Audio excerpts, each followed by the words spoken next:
Hey everyone! Welcome back! Today, we are going to learn about factoring polynomials with greatest common monomial factor. But here is the twist. We are doing it through a story. I know math plus stories sounds fun, right? We are going to follow a simple story that will help us make the concept way easier to understand. So grab a pen, get comfy, and let's jump into the adventure. Samantha loves gardening and has decided to build a new rectangular garden in her backyard this spring. She plans to plant flowers along the edges and vegetables in the middle.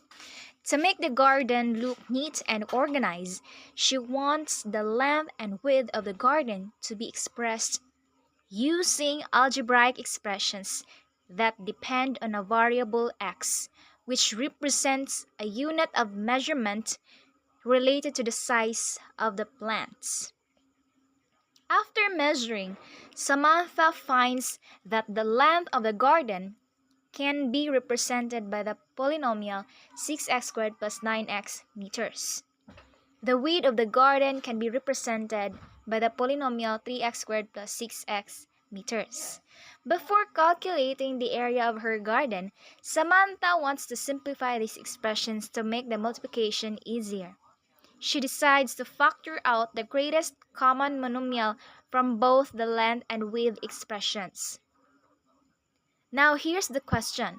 What is the greatest common monomial that Samantha can factor out from both the length and width of her garden? After factoring, write the simplified expressions for the length and width. Bonus tip. Using the factored expressions, write the simplified expression for the total area of the garden. So, for the story recap, Samantha is designing a rectangular garden. The length of the garden is 6x squared plus 9x meters. The width of the garden is 3x squared plus 6x meters. She wants to factor both expressions to make it easier to calculate the area. So we have here the step-by-step solution. Step 1. Factor the length expression. 6x squared plus 9x. So we are going to look for the greatest common monomial. So for the numbers, the GCF of 6 and 9 is 3. As for the variables, both terms have at least one x.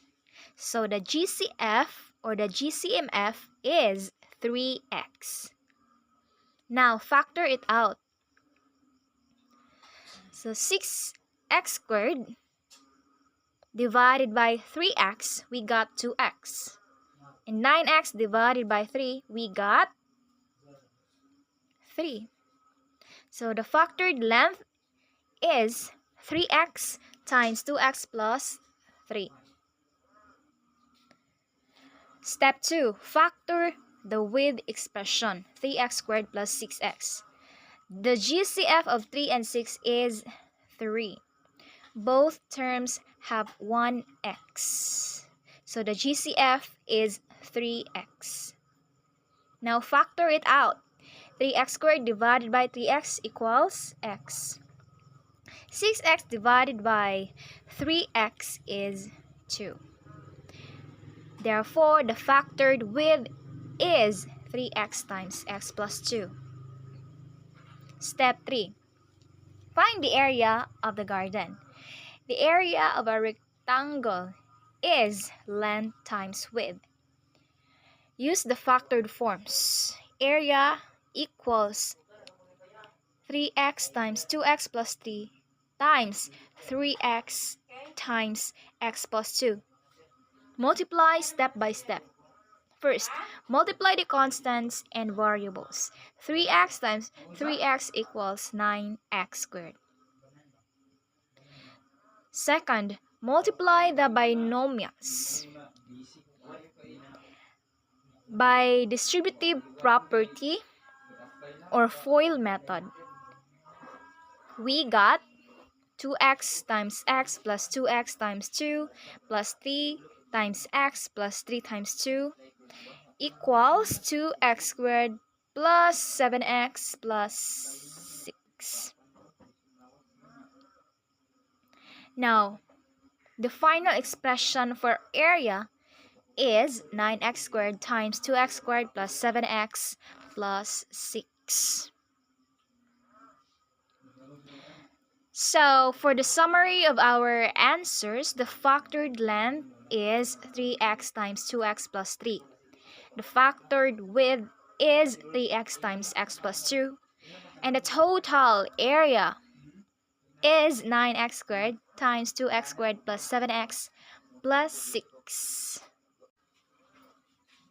And that is a wrap for today. I hope the story made the topic a little easier to get. If anything is still unclear, drop your questions in the comments. I've got you covered. And please make sure to like, subscribe, and share if these help. See you in the next one.